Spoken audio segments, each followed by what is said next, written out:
2025 నాటికి భారత ఆర్థిక వ్యవస్థ వేగంగా వృద్ధి చెందుతోంది. అయితే 2040 నాటికి కోటి రూపాయల విలువ ఎలా ఉంటుంది?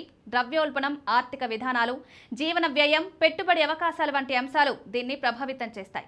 2040లో కోటి రూపాయల కొనుగోలు శక్తి, దాని ప్రాముఖ్యతను పరిశీలిద్దాం. ద్రవ్యోల్బణం డబ్బు విలువను క్షీణింపజేస్తుంది. గత దశాబ్దాలలో భారతదేశంలో సగటు ద్రవ్యోల్బణం రేటు 5 నుండి 7% మధ్య ఉంటుంది. ఒకవేళ ఈ రేటు 2040 వరకు కొనసాగితే కోటి రూపాయల కొనుగోలు శక్తి గణనీయంగా తగ్గుతుంది. రాను రాను డబ్బుకు విలువ తగ్గడం ఖాయంగా కనిపిస్తుంది.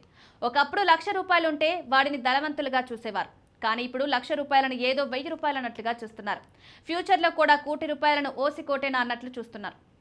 ఉదాహరణకు 6% సగటు ద్రవ్యోల్బణంతో 2040 నాటికి కోటి రూపాయలు 2025లోని 40-50 లక్షల రూపాయల విలువకు సమానం కావచ్చు. దీని అర్థం ఈ రోజుల్లో ఒక ఇల్లు, కారు లేదా విద్యకు సరిపడే మొత్తం భవిష్యత్తులో అంతే సౌకర్యాలను అందించలేకపోవచ్చు.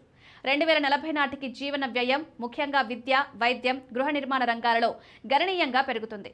మెట్రో నగరాల్లో ఒక సాధారణ 2 BHK ఇంటి ధర 2025లో 80 లక్షలుంటే 2040 నాటికి అది 2 నుండి 3 కోట్లకు చేరవచ్చు. విద్య, వైద్య ఖర్చులు కూడా రెట్టింపు కావచ్చు. అందువల్ల కోటి రూపాయలు ఒక సంపన్న జీవన శైలిని అందించడానికి సరిపోకపోవచ్చు. కోటి రూపాయల విలువను కాపాడుకోవడానికి సమర్థవంతమైన పెట్టుబడి వ్యూహాలు అవసరం.